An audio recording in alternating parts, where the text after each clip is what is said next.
Café de Sèvres.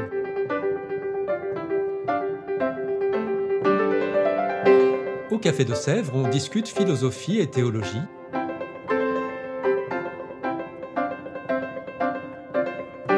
C'est là que chaque semaine, Isabelle, Parnell et Claire dialoguent avec un enseignant du Centre Sèvres, faculté jésuite de Paris. L'émission d'aujourd'hui est animée par Parnell Ledaga.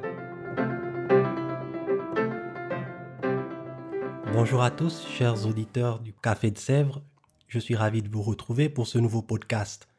Aujourd'hui avec nous, Guillaume Cos, qui est un prêtre jésuite, docteur en philosophie, mais aussi doyen du premier cycle ici au Centre Sèvres. Et il est avec nous aujourd'hui pour nous parler de Paul Ricoeur. Bonjour Guillaume. Bonjour Parnell. C'est gentil d'avoir accepté notre invitation. Paul Ricoeur qui est un philosophe assez célèbre, mais parfois pas très assez connu. Beaucoup de personnes ici au Centre Sèvres travaillent avec Paul Ricoeur comme maître de pensée. Alors nous aimerons savoir un peu plus sur lui. Pouvez-vous nous en dire un peu plus? Qui était Paul Ricoeur? Dans quel type de famille a-t-il grandi? Qu'est-ce qui le rend si particulier? Donc, Paul Ricoeur est né en 1913, Oui. juste avant la Première Guerre mondiale, et il est issu d'une famille protestante, et il est très marqué aussi par une expérience forte puisqu'il est orphelin très jeune. Il perd sa mère peu après sa naissance, et son père mourra au début de la Première Guerre mondiale. Et ensuite, il va aussi perdre sa sœur, qui est son unique sœur, qui va être victime de la tuberculose. Donc une enfance marquée par la guerre, par le deuil. Malgré tout, il va faire des études brillantes en philosophie et on peut noter qu'il va arriver dès les années 30, 1934, précisément à Paris pour préparer son agrégation. Et là, il va découvrir Gabriel Marcel et commencer à entrer dans, on pourrait dire, l'école, le lieu de la réflexion philosophique en France, à Paris, avec ces mouvements à cette époque-là.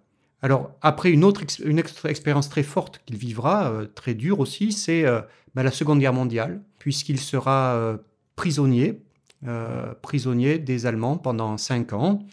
Dans un camp de concentration, je suppose. Dans un camp de prisonniers de guerre. D'accord.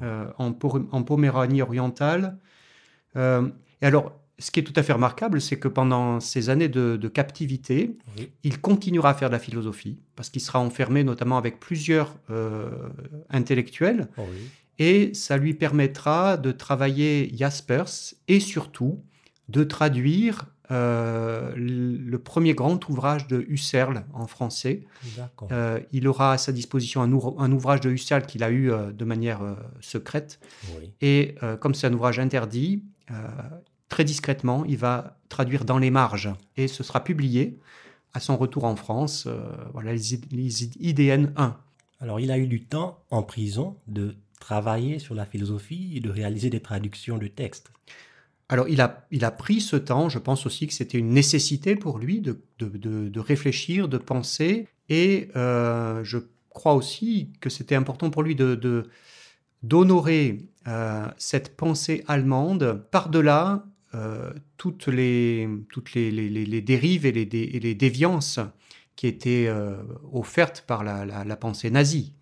C'était une manière de combattre, de résister pour lui, que de travailler sur des philosophes allemands. Tout à fait passionnant.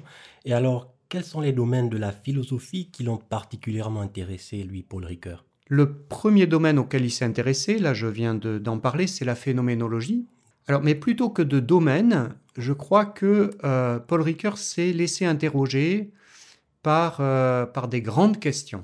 Et la première grande question qui le préoccupait, c'était celle de la volonté, de la liberté, du mal et du pardon. On comprend bien le contexte, hein. Exactement. La Seconde Guerre mondiale, la montée du nazisme, etc. Oui. Mais plus fondamentalement, c'est vraiment cette question-là. Et pour la travailler, il s'est mis dans les pas de Husserl et en parallèle de Merleau-Ponty, un autre philosophe français qui travaillait aussi en phénoménologie. Il a utilisé la méthode phénoménologique pour décrire la volonté. D'accord. Et en décrivant la volonté, donc comment la liberté advient dans la volonté, il a commencé en disant qu'une question qu'on devait pouvoir mettre entre parenthèses pour décrire la volonté bonne, c'est la question du mal. Et en disant, voilà, ensuite il faudra la traiter. Et pour traiter la question du mal, il est allé utiliser une nouvelle méthode philosophique qui est ce qu'on appelle l'herméneutique. Pourquoi ? Parce que pour lui, la question du mal, on ne peut pas la traiter rationnellement, directement, on ne peut pas décrire le mal. Le mal échappe à toute forme de rationalité explicite, comme le propose la phénoménologie. En revanche, les hommes arrivent à faire quelque chose avec le mal, notamment dans les religions. Et dans les religions, la manière dont les hommes sont invités à traverser le mal, c'est par l'aveu et le repentir. Et l'aveu et le repentir, c'est du langage. Et en philosophie, pour étudier le langage, il y a cette méthode qui est l'herméneutique. Donc, il s'est assez intéressé à la phénoménologie, à l'herméneutique, mais on entend aussi parler souvent de Paul Ricoeur et d'une approche vis-à-vis de la psychanalyse, notamment avec ce fameux livre dans lequel il critiqua Sigmund Freud, qui fut quand même un grand psychanalyste. Qu'est-ce que vous pouvez nous en dire là-dessus ? Pour comprendre le projet de Ricoeur, il faut se replacer dans l'ouvrage qu'il a publié juste avant, qui est donc Finitude et culpabilité. Le projet de Ricoeur, c'était de montrer comment la conscience qui est structurellement libre, capable de faire le bien et d'éviter le mal, est néanmoins plongée dans une situation, peut être plongée dans une situation mauvaise, et comment elle fait pour s'en sortir. Et donc c'est là qu'il étudie les mythes et les religions, et qu'il travaille la manière dont les religions aident l'homme à sortir du mal et à redevenir libre. Mais il dit, ça c'est pour les croyants de ces différentes religions. Qu'en est-il d'un incroyant ? Eh bien, son intuition, c'était que la cure psychanalytique, notamment celle proposée par Freud, pouvait jouer ce rôle laïque, d'une certaine manière, de libérer la conscience par le travail psychanalytique. C'est pour ça qu'il a lu l'œuvre de Freud en entier, et en lisant l'œuvre de Freud, il en est arrivé peu à peu à la conclusion qu'il n'y avait pas véritablement d'issue de ce côté-là. C'est pour ça qu'il a abandonné. Par ailleurs, il a été amené à faire des interprétations de l'œuvre de Freud qui n'ont pas été acceptées, notamment par les disciples de Lacan, ni par Lacan lui-même. Et il a aussi été amené à prendre position contre le structuralisme, qui à l'époque en France était très fort, et il a été obligé de quitter la France, en partie parce qu'il restait quand même très attaché, mais pendant une dizaine d'années, ça l'a amené à aller enseigner aux États-Unis, ce qui a été aussi un tremplin pour le faire connaître dans le monde entier. Mais son expérience ici en France, il a dû fuir la France, et c'était une persécution intellectuelle ou quoi ? Enfin, qu'est-ce qui l'a poussé à partir concrètement ? Juste parce qu'on n'était pas d'accord avec lui ? Alors, on pourrait dire qu'il y avait quelque chose comme ça d'une persécution intellectuelle. Il a été véritablement traité avec beaucoup de mépris par l'intelligentsia parisienne très éprise de Lacan, de Sartre, etc. Et vraiment, il ne voyait pas d'avenir en France. Donc c'est pour ça qu'il est parti aux États-Unis où il connaissait déjà du monde. Et là, il s'est passé quelque chose qui l'a lui-même étonné. Oui. C'est le succès qu'il a rencontré. Alors, c'était quelqu'un qui était déjà connu en France pour être un très, très bon pédagogue. D'accord. Quand il enseignait à la Sorbonne, il remplissait les amphis. C'était très impressionnant. Mais dans le climat intellectuel français, il n'arrivait plus à répondre. Et le passage aux États-Unis lui a donné aussi des éléments, en étudiant la philosophie analytique notamment, pour répondre de manière argumentée au structuralisme. Et peu à peu, il a déployé sa pensée. Il est arrivé à la formuler d'une manière qui puisse être aussi entendue en Europe. Et peu à peu, les étudiants en Europe et les philosophes aussi ont redécouvert la valeur de sa pensée. Et on peut dire qu'à partir des années 80 et surtout 90, Ricoeur a été considéré comme un grand auteur philosophique, y compris en France, plus seulement aux États-Unis ou en Amérique latine, mais aussi en France. Et du coup, il a pu revenir en France pour enseigner et écrire ses livres. Voilà, il est revenu en France. Il y a eu le grand événement de la publication en 90 de Soi-même comme un autre, qui est un peu son œuvre maîtresse dans laquelle il rassemble sa pensée autour de la question de l'identité, comment l'identité demeure à travers le temps, et pour donner naissance au fameux concept d'identité narrative. Je ne sais qui je suis qu'en racontant celui que je suis. Voilà, et puis ensuite, il va donner un autre ouvrage dans les années 2000 sur la mémoire, et enfin, en 2004, un ouvrage sur la reconnaissance. Voilà, un parcours de la reconnaissance, une méditation sur la reconnaissance en philosophie. D'accord, très passionnant. Et justement, concernant la religion, parce que comme je l'ai souligné, ici au Centre-Sèvres, il y a beaucoup d'étudiants qui étudient Paul Ricoeur, qui utilisent sa pensée pour guider leurs travaux de recherche, de mémoire, de master. Alors, Paul Ricoeur lui-même, était-il un croyant? Était-il athée, agnostique? Où peut-on le classer? Chrétien, athée? Alors déjà, il se trouve qu'il y a quelques mois est paru un ensemble de textes de Ricoeur rassemblés sous le titre « Philosophie et religion ». Oui.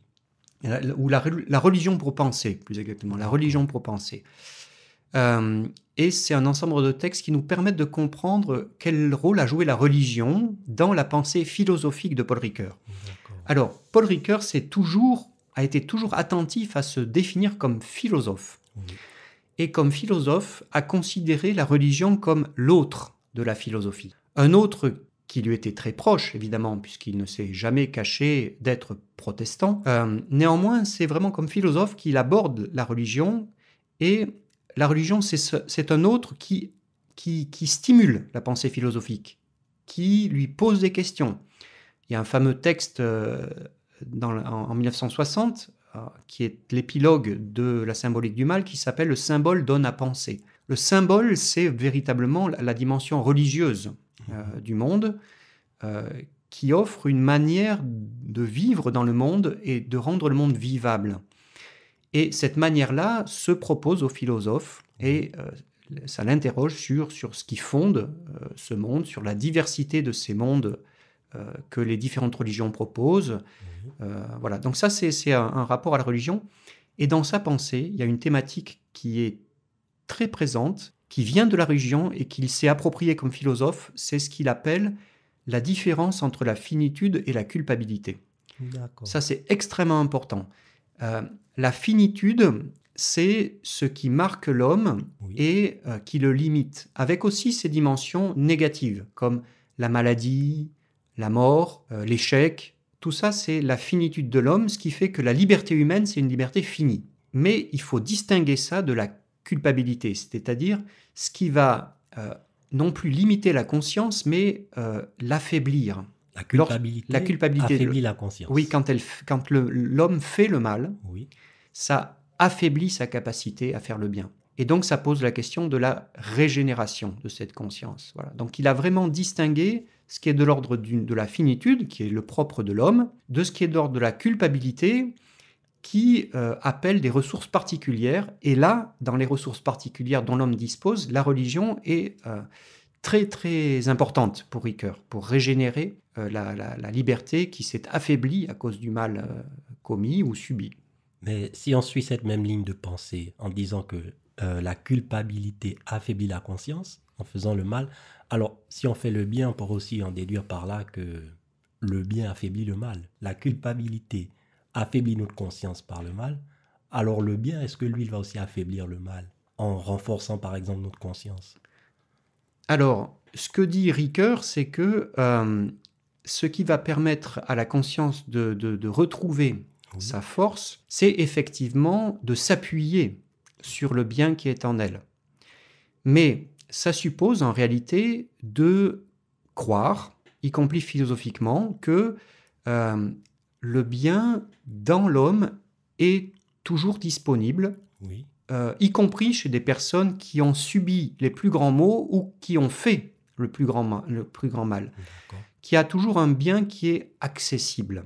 Et ça, c'est une vraie question, et c'est aussi l'enjeu d'un acte, on pourrait dire, métaphysique. Oui. C'est-à-dire, c'est quelque chose que l'on croit. C'est un acte de foi en une bonté fondamentale de l'humanité. Or, ce qui permet de croire en cette bonté originelle, c'est un certain nombre d'environnements culturels, Oui. religieux, dont la religion, pour lui, la religion chrétienne, D'accord. qui valide cette dimension-là, alors que d'autres religions plus anciennes, peut-être, dans le bassin méditerranéen, mais d'autres religions peut-être contemporaines, ne vont pas valider D'accord. cet élément-là, et donc vont croire que l'homme qui fait le mal peut être complètement perdu, n'aura plus aucune possibilité d'être racheté. Alors pour lui, même Hitler ou Staline avaient quand même une possibilité d'être rachetés. Dans la mesure où ce sont des hommes, Oui. un homme ne peut jamais être réduit à ses actes. Et il y a toujours l'espoir qu'on puisse retrouver en lui cette bonté originelle que rien ne peut détruire, même si ce n'est qu'un espoir. Et que dans cette affaire-là, on peut constater que plus le mal, si on prend des gens comme Hitler ou Staline, plus le mal accompli est grand, Oui. plus le travail va être important, sachant que ce travail-là ne peut pas se faire sans la personne. Voilà. Alors, Absolument. est-ce que Hitler ou Staline, à un moment donné, a pu engager un travail de conscience? Je ne crois pas. Mais ça n'empêche pas le philosophe de croire que c'était possible. Alors, quelque chose d'assez intéressant que je note, vous nous avez fait comprendre que Ricoeur ne s'est pas caché du fait qu'il était protestant. C'est vrai qu'il s'est défini comme étant philosophe, mais il était quand même protestant. Alors, en tant que protestant, ici au Centre Sèvres, nous sommes un établissement catholique. Vous êtes un prêtre catholique et la plupart des étudiants ici qui étudient Paul Ricoeur sont aussi en général des religieux catholiques ou en voie de devenir des prêtres catholiques. Qu'est-ce qui fait en sorte qu'est-ce qu'il y a de si attirant, par exemple, dans la philosophie de Ricoeur, qui, c'est vrai, était protestant, mais philosophe? Qu'est-ce qui va attirer autant de penseurs catholiques dans sa pensée à lui? Pourquoi ne sont-ils pas intéressés? Pourquoi ne vous intéressez-vous pas, par exemple, à un autre auteur, philosophe, de pensée un peu plus catholique, mais à Ricoeur? Alors, s'intéresser à un philosophe comme Ricoeur n'empêche pas de s'intéresser à d'autres philosophes, bien Tout à évidemment. fait. Alors, ce qui est très intéressant chez Ricoeur, pour des croyants, Oui.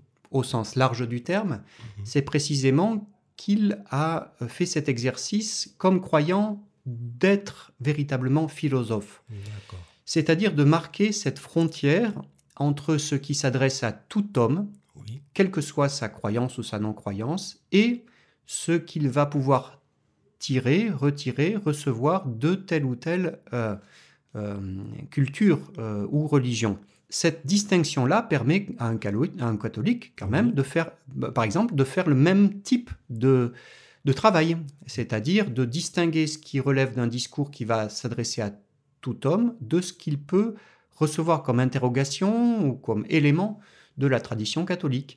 Alors c'est vrai que Ricoeur lui-même a écrit un certain nombre de textes, alors en les distinguant bien de sa production proprement philosophique, mais il a aussi écrit des textes comme protestant, y compris des commentaires évangéliques, etc. Et là, c'est très intéressant de les lire et de voir les différences entre catholiques et protestants, même si on voit une évolution dans sa manière de concevoir les choses entre le début et la fin de son œuvre, sachant qu'en parallèle, il y avait aussi, et il était très au courant, tous les travaux du groupe des Dombes, par exemple, sur les différences et les rapprochements possibles entre catholiques et protestants. Sachant qu'au Centre Sèvres, on a quand même un certain nombre d'étudiants, et y compris d'enseignants, qui sont aussi protestants. Absolument. Et que cette manière de converser entre nous, de dialoguer entre nous, c'est aussi une attitude qui vient du fait que nous sommes ensemble à la recherche de Dieu, de la Tout à vérité, et que prétendre quelle que soit la grandeur de notre propre tradition, pouvoir en dire la totalité, ce serait bien, bien prétentieux. Absolument. Alors, pour finir, juste quelques petites questions. Une question que je vous pose à vous. Vous enseignez évidemment sans doute Paul Ricoeur, mais bon, vous le connaissez, vous l'avez étudié depuis des années. Mais pour quelqu'un qui ne le connaît pas nécessairement, qui aimerait se mettre à lire ses ouvrages aujourd'hui, ces ouvrages sont-ils difficiles à comprendre?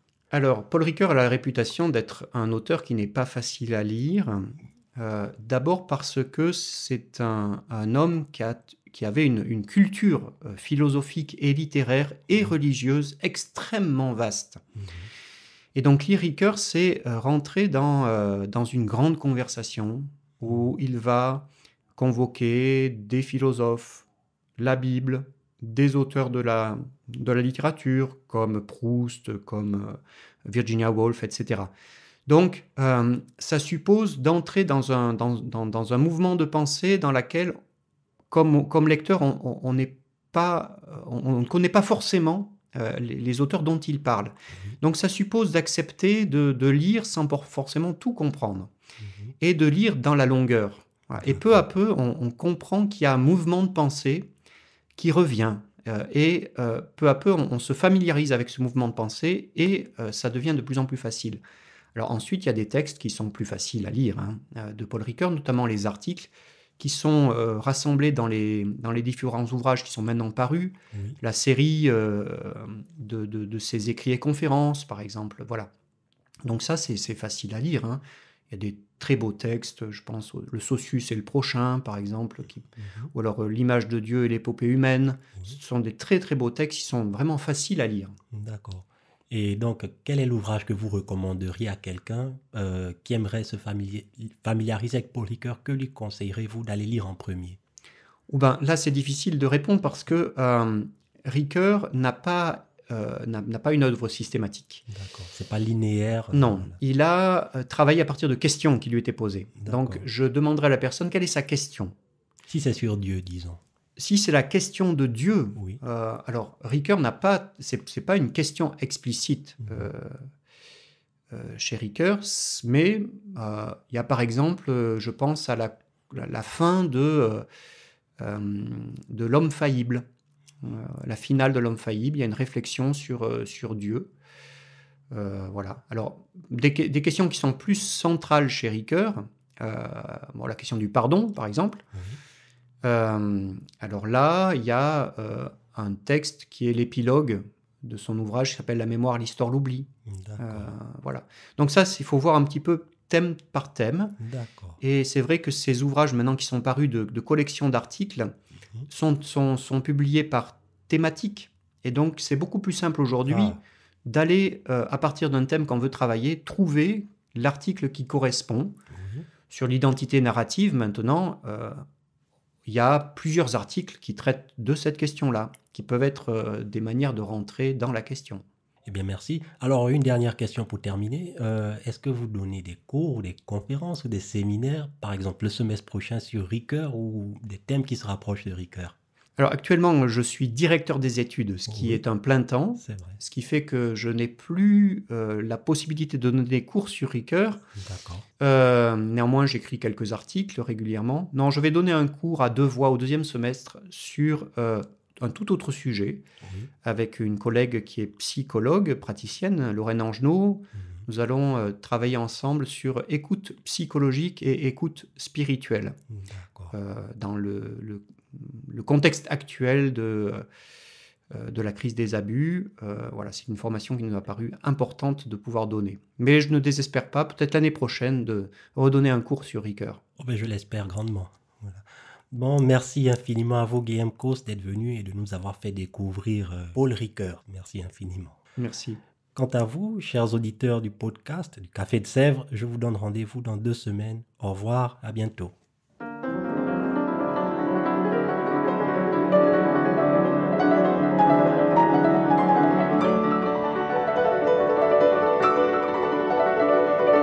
Vous écoutiez Café de Sèvres, le podcast du Centre Sèvres, Faculté jésuite de Paris, en partenariat avec RCF.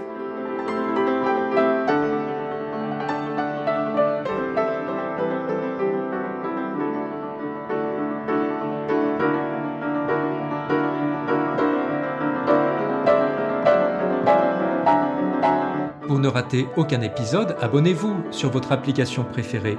Spotify, Deezer, Apple Podcast ou Google Podcast.